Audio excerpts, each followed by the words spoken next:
ॐ ब्रह्मानन्दं परमसुखदं केवलं ज्ञानमूर्तिम् द्वन्द्वातीतं त्रिगुणरहितं तस्मैवादिलक्ष्यम् एकं नित्यं विमलमचलं सर्वधी साक्षीभूतम् भावातीतं गगनसदृशं सद्गुरुं तं नमामि। ॐ अखण्डमण्डलाकारं व्याप्तं येन चराचरं तत्पदं दर्शितं येन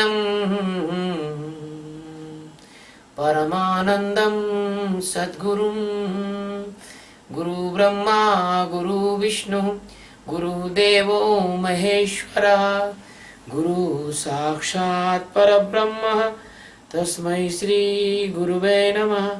ध्यानमूलं गुरुमूर्ति पूजामूलं गुरुपदं मंत्रमूलं गुरुर्वाक्यं मोक्षमूलं गुरुकृपा। सद्गुरु भगवान की जय। स्वामी जी महाराज की जय। शिवोहम। आज जो है गीता के चौथे अध्याय का और अंतिम श्लोक है 42 नंबर।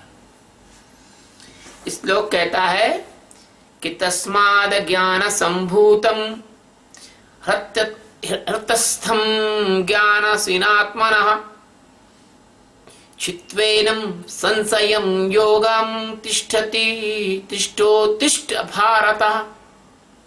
तस्मात् अज्ञान संभूतम हृतस्थं ज्ञानासीना आत्मनः चित्वा एनं संशयं योगम आतिष्ठ उत्तिष्ठ भारत। तस्मात् यानी इसलिए, भारत मतलब हे भरतवंशी अर्जुन, अज्ञान संप्राप्त अज्ञान संभूतम अज्ञान जनित, हृतस्थम मतलब हृदय में स्थित, ज्ञान सेना मतलब ज्ञान की विवेक की तलवार द्वारा, है ना, और आत्मना यानी अपने छित्वा यानी छेदन करके, संशय यानी संशय का योगम यानी समत्व रूप योग में अतिष्ठ यानी स्थित हो जा, और उत्तिष्ठ यानी खड़ा हो जा युद्ध के लिए। इसलिए भरतवर्षी अर्जुन, तू हृदय में स्थित इस अज्ञान जनित अपने संशय का विवेक ज्ञान के द्वारा की तलवार के द्वारा छेदन करके समत्व रूप कर्म योग में स्थित हो जा और युद्ध के लिए खड़ा हो जा। सतगुरु सच्चिदानंद परमात्मा अनंत कोटि आकाश गंगाओं में विस्तार है जिनका, जो कण से लेकर पूरे जगत के अनंत अनंत विस्तार में समाये हैं, वो चाहे तो कण में दर्शन दे दें, चाहे तो वो मन में दर्शन दे दें, चाहे तो वो मन में दर्शन दे दें, चाहे तो वो माया में दर्शन दे दें। उनकी जो इच्छा हो वैसा रूप रख के वो आ सकते हैं। उस सच्चिदानंद परमात्मा की जो लीला है वो बहुत अपार है, उसको किसी के समझने की शक्ति नहीं है, लेकिन इतना अवश्य है कि तुम्हारे अंदर वो परमात्मा आपके आत्मा के रूप में मौजूद है, आपके आत्म स्वरूप के रूप में वो मौजूद है। हाँ, आपको एक अवसर है कि आप अपने आत्म स्वरूप का दर्शन करके उसको जान सकते हैं। वो भगवान कभी राम बनकर आते हैं, कभी कृष्ण बनकर आते हैं, कभी वो कपिल बनकर आते हैं, कभी कणाद बनकर आते हैं, कभी वशिष्ठ बन के आते हैं, कभी दादू बन के आते हैं, कभी पलटू बन के आते हैं, कभी कबीर बनकर आते हैं। अनंत अनंत सद्गुरुओं की श्रृंखला में भगवान आते हैं। अर्जुन को कृष्ण बनकर आए। अर्जुन से कहते हैं अर्जुन, एक बहुत ही महत्वपूर्ण कार्य है। जिंदगी में तुम सब कुछ कर लो तो कुछ नहीं होगा, तुम एक काम कर लो तो सब कुछ हो जाएगा। कबीर साहब कहते हैं, सब जाने नहीं होते, एक जाना सब होए। तुम एक काम कर लो, कुछ बाकी सब काम बाद में करना, पहले एक काम कर लो। मेरी शिष्या सरीन बोलती है, गुरुजी मेरे दोनों बच्चों की मैं शादी बाद में करूंगी, पहले उनको ब्रह्म ज्ञान कराऊंगी। धन्य ऐसी माँ है। अगर ब्रह्म ज्ञान हो गया, इसके बाद में तुम जिंदगी में कुछ भी करो, फिर तुमको कोई परेशानी नहीं हो सकती है। माया तुमको फंसा के मार नहीं सकती है। माँ मदालसा ने अपने बच्चों को ब्रह्म का ज्ञान करा के मुक्त करा दिया, अपने बच्चों की गुरु बन गई।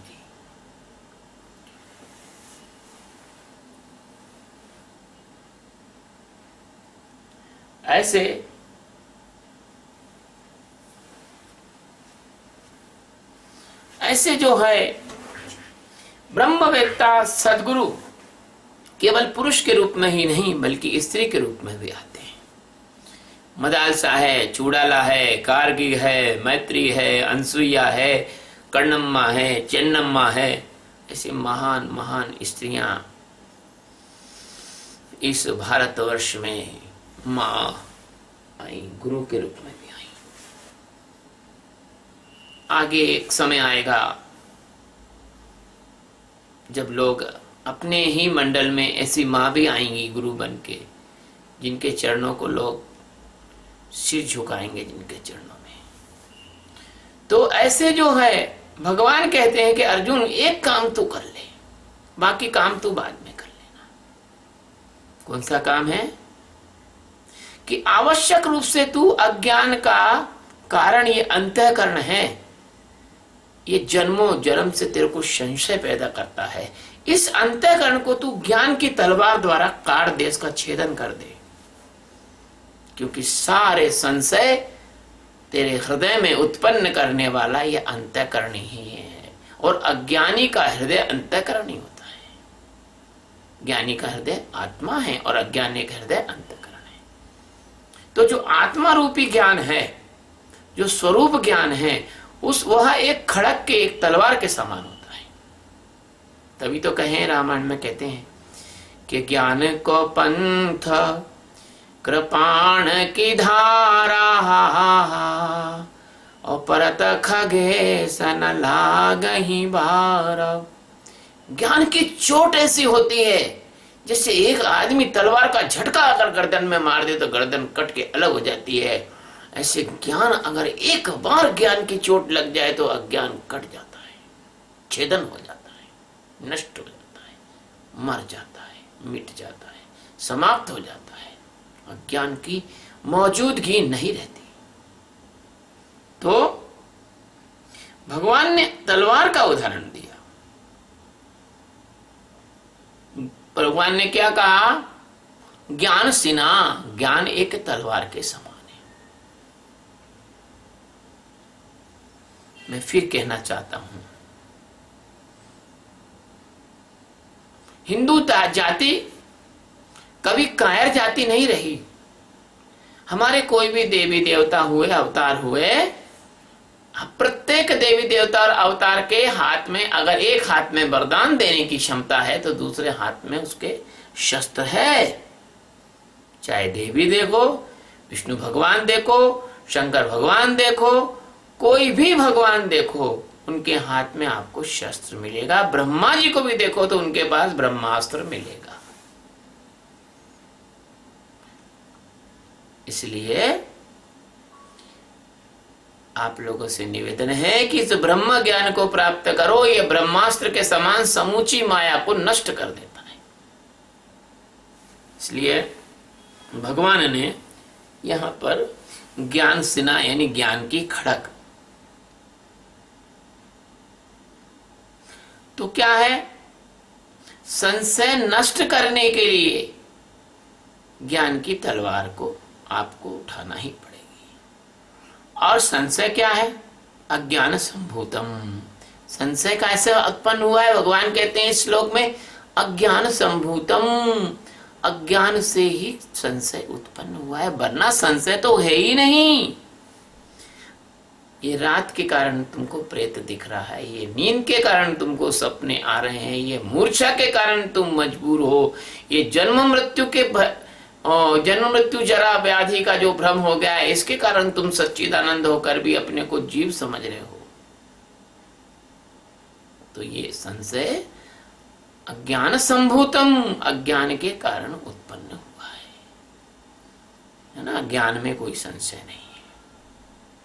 अज्ञान के कारण जब संशय है, तो जब अज्ञान गया तो फिर संशय भी गया।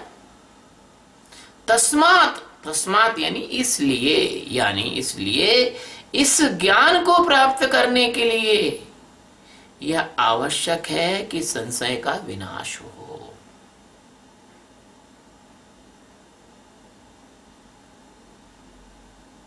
कबीर साहब कहते हैं कि निपट गया मेरे मन का संशय, निपट गया मेरे मन का संशय, जब तेरी शरण में आयो सतगुरु, जब तेरी शरण में आयो। तो जो है इसका संशय जो निवृत्त जीव का कब होता है? कि जब जीव सदगुरु की शरण में आता है। उसके हृदय में अंधेरा था और गुरु महाराज के प्रेम का प्रकाश हो गया, गुरु महाराज के ज्ञान का प्रकाश हो गया, गुरु महाराज के ब्रह्म का प्रकाश हो गया। अंधेरा मिट गया, संशय चला गया।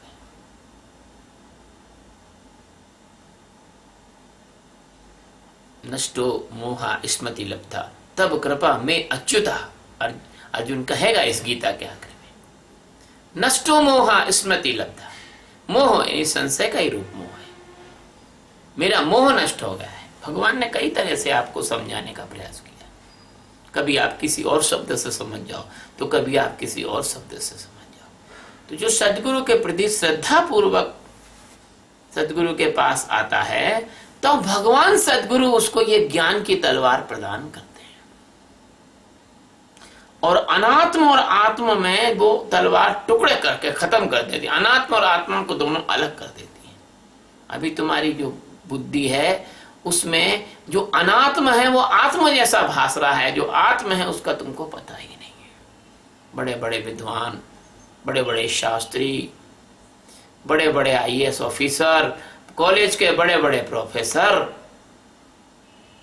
बस उनसे पूछो तो बस बुद्धि के तल का समाधान लिए घूम रहे, आत्मा का कोई ज्ञान नहीं।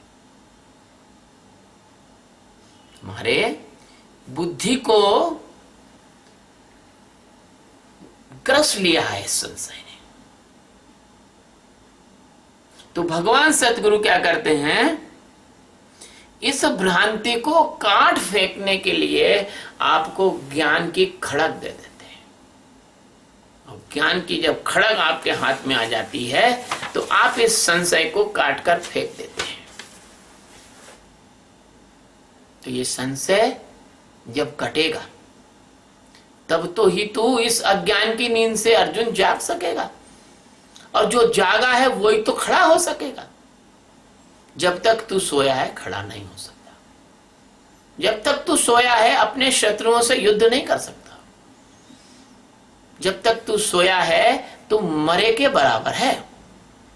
इसी कारण से इस जगत को मृत्यु लोक कहते हैं, क्योंकि यहां सब सोए हुए लोग हैं। इसी कारण से कबीर साहब ने इस जगत को कहा, साधो ये मुर्दों का गांव, सब सो रहे हैं। जहां आदमी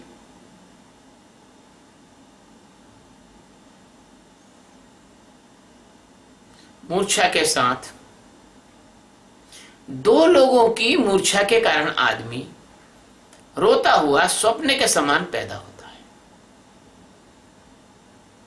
क्योंकि काम एक मूर्छा है और काम से तुम जीव को उत्पन्न करते हो। तो काम की जो मूर्छा है वही मूर्छा उसको पकड़ रहती है। इसलिए हमारे ज्ञानी सद्गुरु संत जन जब किसी बच्चे का गर्भाधान के लिए आयोजन करते थे तो पति और पत्नी दोनों को होश पूर्वक और प्रार्थना पूर्वक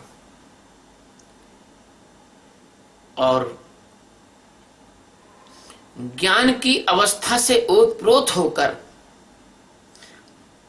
और किसी जीवात्मा को आमंत्रित किया जाता था।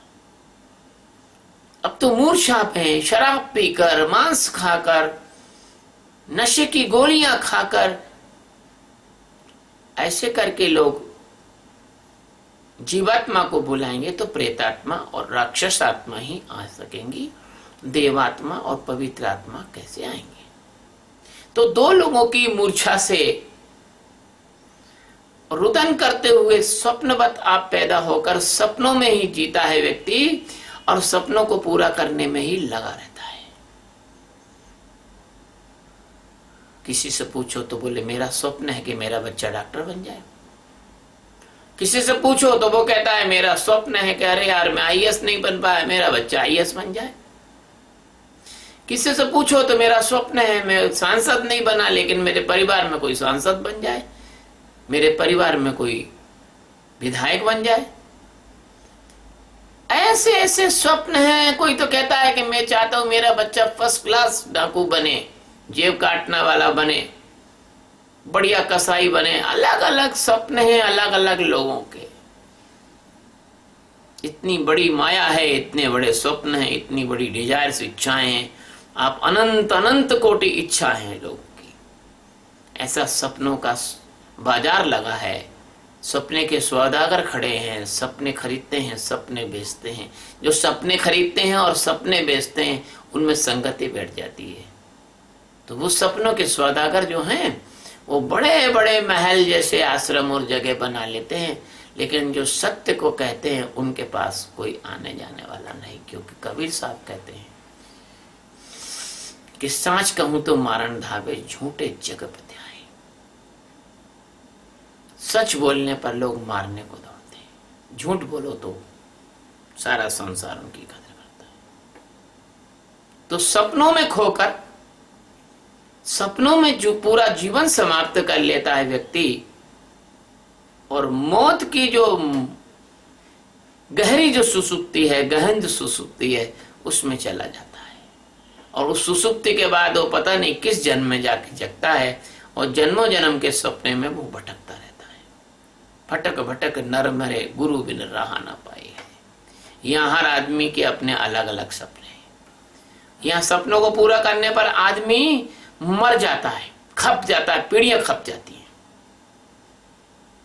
जैसे भागीरथ गंगा लाए थे तो पीढ़ियां खप गई थी। यहाँ के तो भागीरथ उजल अलग ही टाइप के हैं। वो कहते हैं मैं तो ऐसा व्यापार खड़ा करना चाहता हूं कि मेरी भले पीढ़ियां लग जाएं, लेकिन भारत के बड़े उद्योगपतियों में मेरे नाम हो जाए। लो, तेरा उद्योगपति में नाम भी हो जाएगा तो तू ज्ञानी हो जाएगा क्या? बोले मेरा तो ऐसा सपना है। बोले क्या? कि पूरे शहर में मेरा नाम डॉन की तरह चले। अरे शर्म कर, शर्म कर। तेरा नाम भले डॉन की तरह चल जाएगा, लेकिन तेरे पीछे जो पाप की गठरी होगी उसको कहां ले जाएगा? तो इस प्रकार से यहाँ सपने सब अलग अलग हैं। और सपने पूरे करने में क्या होता है? सपने तो पूरे नहीं होते। रावण के भी नहीं हुए। रावण ने सपना देखा था, सोने में सुगंध डालना चाहता था, स्वर्ग तक सीढ़ी बनाना चाहता था, एक्सीलेटर बनाना चाहता था, बना सकता था, लेकिन नहीं बना पाए। आज तक सपने किसी के पूरे, सारे सपने किसी के पूरे नहीं हुए। इसलिए सपने तो सदा ही अधूरे रहेंगे। आदमी की इच्छाएं तो सदा अधूरी रहेंगी। राजा भर्तृहरि कहते हैं भोगम न भोगता वयम है भोगता। भोगों को हमने नहीं भोगा है, भोगों ने हमको भोगा। तो राजा ययाति के 10,000 वर्ष पड़े थे कम। राजा ययाति ने अपने बच्चे से युवावस्था मांग ली थी। इसकी वासना होती है। तो सपनों का जो अज्ञान की नींद है, जो सपनों की, हे अर्जुन तू उससे कब जागेगा? जो जागा नहीं है ना, वो खड़ा नहीं हो सकता है। जन्म के बाद तू जब तू जागेगा तो तू जन्म के बाद होने वाली जो मृत्यु है और मृत्यु के बाद जो जन्म वाली श्रृंखला है, इससे तू हट जाएगा और तभी तू खड़ा हो पाएगा। इसको कहा है योगम। योगम अर्थात स्वरूप के बोध को पा सकेगा। जब तक समता आएगी, समत्वम योग उच्चते, तो बड़े से बड़ा तूफान भी तेरा कुछ भी नहीं बिगाड़ पाएगा, कुछ भी नहीं बिगाड़ पाएगा, डिगा नहीं पाएगा तुझे।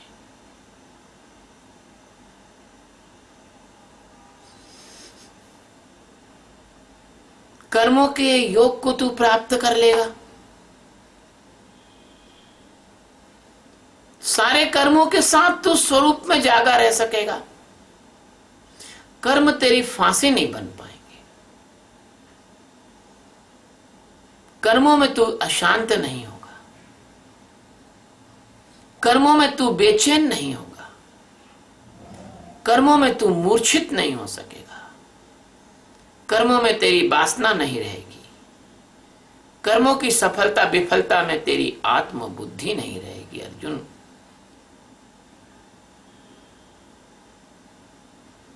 किंतु तू पहले से ज्यादा अच्छी तरह से, परफेक्शन से, निपुणता से कर्मों को कर सकेगा। तू सम्यक रूप से तेरे जो कर्म करेगा तू, वो बहुत परफेक्शन वाले निपुण होंगे और तेरे निर्णय बहुत सटीक होंगे और अचूक होंगे और बड़े सम्यक और सही होंगे। तू समता और संतुलन के कारण तुझे कर्म कभी अशांत नहीं कर पाएंगे। कर्मों में तेरा जो ध्यान है वो सद जाएगा। तू कर्म करेगा और कर्म करते करते तू ध्यान कर सकेगा। जो कहते हैं कि वर्क इज वर्शिप, वो मूड ये नहीं जानते, वो वर्क को जानते हैं, वर्शिप को नहीं जानते और मूर्छा के साथ कर्म करना चाहते हैं। यदि तुम जाग जाओ, यदि तुम जान जाओ, यदि तुम अपने आप को पहचान जाओ, यदि तुम्हारा होश सद जाए, तो तुम्हारा वर्क जो है वास्तव में वर्शिप हो जाएगा। क्योंकि काम करने का परिणाम और काम करने का प्रभाव और तुमको मूर्छित नहीं कर पाएगा। तुम्हारा ध्यान लग जाएगा, सब तरफ तुम्हारा ध्यान सदा रहेगा, हर काम में तुम ध्यान में रहोगे और कर्मों से तेरा जागरण भंग नहीं होगा। कर्म तेरी जो परम कल्याणमय मुक्ति है उसमें बाधक नहीं होंगे और तेरी जीवन यात्रा में बहुत अच्छी तरह से तू कर्म करके और कर्मों से मुक्त होकर तू कर्म करेगा। तेरे सारे कर्म अकर्म हो जाएंगे, तू अकर्मता को देख लेगा। जगत में तुझे ब्रह्म ही नजर आएगा और अकर्ता अभोक्ता सच्चिदानंद में तू जीवन जीना सीख लेगा अर्जुन।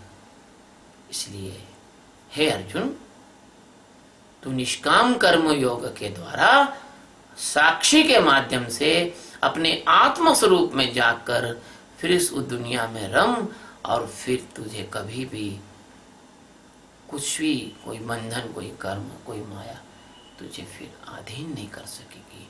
तू सच्चिदानंद परमात्मा ही हो जाएगा। तू सच्चिदानंद परमात्मा था ही, तू है ही और तू होगा। शिव।